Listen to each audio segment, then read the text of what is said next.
Welcome back to another episode of After the License. I'm your host, Jeff Bittner. Today we're going to talk about mindset around systems and processes and why they're so crucial for you and your business. But first, if you're watching on YouTube for the first time, give this video a thumbs up, drop a comment below, just tell us you're here. It really helps the algorithm. And make sure you click on the description because we have a ton of free goodies. And if you're listening to the podcast, make sure you check us out on YouTube. We have YouTube-specific trainings we just don't release to the podcast. So today I want to touch on something that I'm especially fond of, and that is thinking of systems and processes. And when you're just starting out in real estate, this might seem the furthest thing that you need to be thinking about, but I would really encourage you to tackle it and start to noodle on it, if I might say, as early on as you can. And the best way to think about this is something that I was told recently, and I've been told over the years, and that is everything that you repeat is a system or process.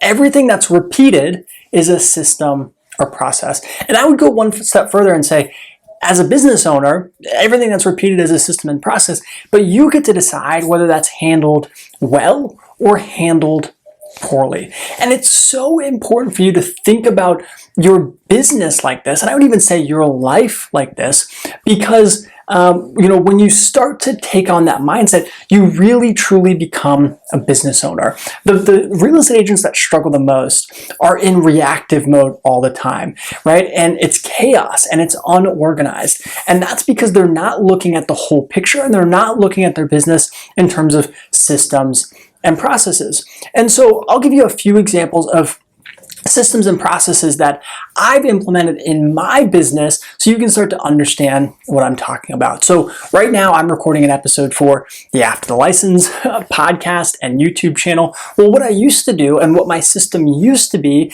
is I would record these every single day. I wanted to release an episode every single day, and I said, you know what, I'm going to do it the first thing every morning, and I'm going to go out and I'm going to shoot a video, and then I'm going to edit it, and I'm going to release it, right? That was my system, and it was what I ensured and what I put in place to ensure that I was releasing episodes on time. I would time block it out. I would put it on my calendar, and it started by live streaming them. And so I would live stream them, and then I would download them, and I would edit them, and I would put them on Instagram, right?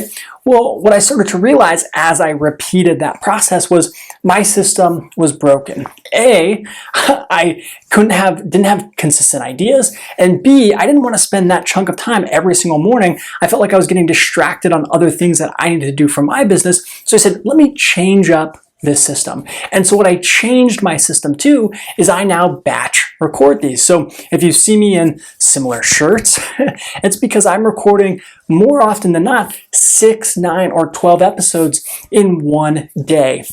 And then what I do is I take that day and I edit them and I schedule them out. And now I have episodes that get released 3 times a week over the span of 1, 2, or 3 weeks. And that's how I adjusted my system. And now I can time block out 1 day or a day and a half, and I can knock out 3 weeks worth of podcast episodes and YouTube videos, right? So that's just one example of a system that I've looked at and changed and altered in my business. But you can go a step further, right? And you can look at your life and realize that, your life has these little mini systems in it. And so what I would encourage you to do is take a step back in everything that you do and say, okay, do I do this on a regular basis? Do I do it every week, every day, every month? And if so, think about what system do you have in place for that? And is it a good system? Okay. In the next episode, we're going to touch on 3 or 4 items that I think you should be looking at in terms of your business and in terms of kind of tweaking those systems. But right now, I would just encourage you to take a step back and do an evaluation, right? What are the things you're doing every single day or week, and what can you do to improve them? Routine is what makes our life, some people say boring, right? That's kind of a common thing, is routine is boring. Well, the reason why it's boring is because it's automatic.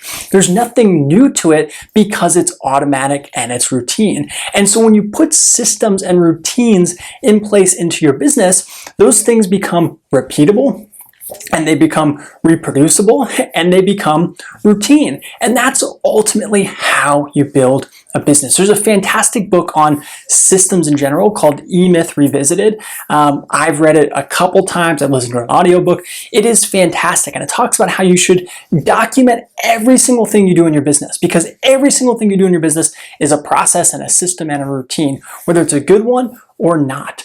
And if you can't take a step back and you can't document it, then it's probably something you need to think about, right? And again, think about this in terms of everything with your business, not just when you take a listing and not just when you work with a buyer, because those should be processes and systems in place, right? When you take a listing, how many days before you order the photos?